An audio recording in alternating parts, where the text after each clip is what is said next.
ಜಿ5 app download ಮಾಡಿ ಮತ್ತು ಸಂಪೂರ್ಣ ಸಂಚಿಕೆಗಳನ್ನು ಉಚಿತವಾಗಿ ನೋಡಿ. ಹನುಮಂತು, ನೀನನ್ನೇ ಕೇಳ್ತಿರೋದು. ಪಾರ್ವತಿ ಬಗ್ಗೆ ಮುಚ್ಚಿಡ್ತಿರೋ ಸತ್ಯ ಏನು ಅಂತ ಹೇಳಬೇಕು. ಜನನಿ ಥರ ನಮ್ಮ ಪಾರ್ವತಿನೂ ತಾಯಿ ಆಗ್ತಿದ್ದಾಳೆ ಅಪ್ಪರೇ.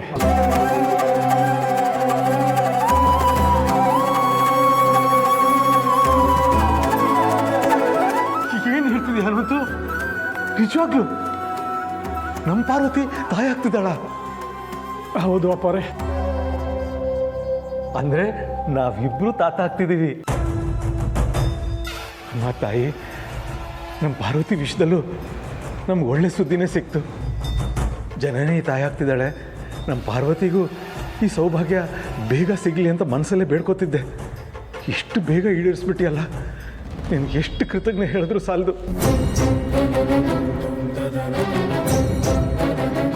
ಹನುಮಂತು, ಈ ಸಿಹಿ ಸುದ್ದಿನ ಈಗಲೇ ಅಖಿಲಾಗಿ ಹೇಳಬೇಕು. ಈ ಸುದ್ದಿ ಕೇಳಿ ಈಗಲಾದರೂ ಮಗ ಸೊಸೆನ ಕ್ಷಮಿಸಿ ಮನೆ ತುಂಬಿಸ್ಕೊತಾಳ ನೋಡೋಣ. ಬಾ ಹನುಮಂತು. ಅಪ್ಪರೇ, ಒಂದು ನಿಮಿಷ. ನಮ್ಮ ಪಾರ್ವತಿ ತಾಯಿ ಆಗ್ತಿರೋ ವಿಷಯ ಆ ಅಮ್ಮವ್ರಿಗೆ ಗೊತ್ತಾಗೋದು ಬೇಡ. ಇದು ನಮ್ಮ ಪಾರ್ವತಿಗೂ ಮತ್ತು ದೊಡ್ಡ ಯಜಮಾನ್ರಿಗೂ ಇಷ್ಟ ಇಲ್ಲ.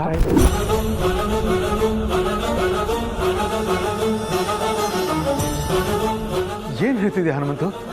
ಇಂಥ ಸಿಹಿ ಸುದ್ದಿನ ಯಾಕೆ ಮುಚ್ಚಿಡಬೇಕು? ಅಕ್ಕಿನಾಗ ಹೇಳೋದ್ರಿಂದ ಏನು ತಪ್ಪಾಗುತ್ತೆ? ಇದನ್ನ ಅವರಿಬ್ಬರ ಹತ್ರನೇ ನೀವೇ ಕೇಳಿ ಅಪ್ಪವ್ರೆ. ಖಂಡಿತ ಕೇಳ್ತೀನಿ.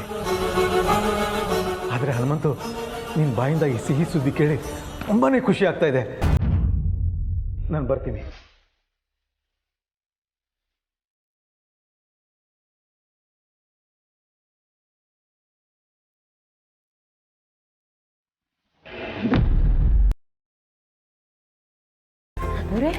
ನಮ್ಮ ಪಾರ್ವತಿಗೆ ಊಟ ತಿಂಡಿ ಹಣ್ಣು ಏನೇನು ಇಷ್ಟ ಅಂತ ನಿಮ್ಗೆ ಗೊತ್ತು ತಾನೆ? ಹ್ಞೂ ಅಪ್ಪೋರೆ. ಹಾಗಾದ್ರೆ ಅವಳು ಇಷ್ಟ ಆಗಿರೋದೆಲ್ಲ ರೆಡಿ ಮಾಡಿಬಿಡಿ.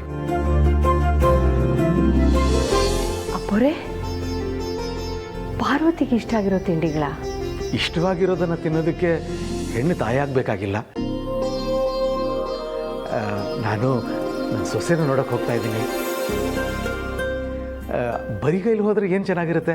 ಅದಕ್ಕೆ ಅವ್ಳಿಗೆ ಇಷ್ಟವಾಗಿರೋದನ್ನು ತಗೊಂಡೋದ್ರೆ ಅವಳಿಗೂ ಖುಷಿ ಆಗುತ್ತಲ್ವಾ? ಅದಕ್ಕೆ ಹೇಳಿದೆ. ಮತ್ತು ಇನ್ನೊಂದು ವಿಷಯ, ಈ ವಿಚಾರ ಯಾವುದೇ ಕಾರಣಕ್ಕೂ ಅಖಿಲ ಗೊತ್ತಾಗಬಾರ್ದು, ಆಯಿತಾ?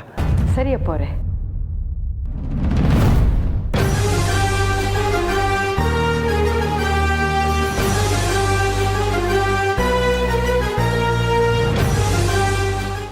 ಜಿ5 ಆಪ್ ಡೌನ್ಲೋಡ್ ಮಾಡಿ ಎಲ್ಲಾ ಸಂಚಿಕೆಗಳನ್ನು ಸಂಪೂರ್ಣ ಉಚಿತವಾಗಿ ನೋಡಿ.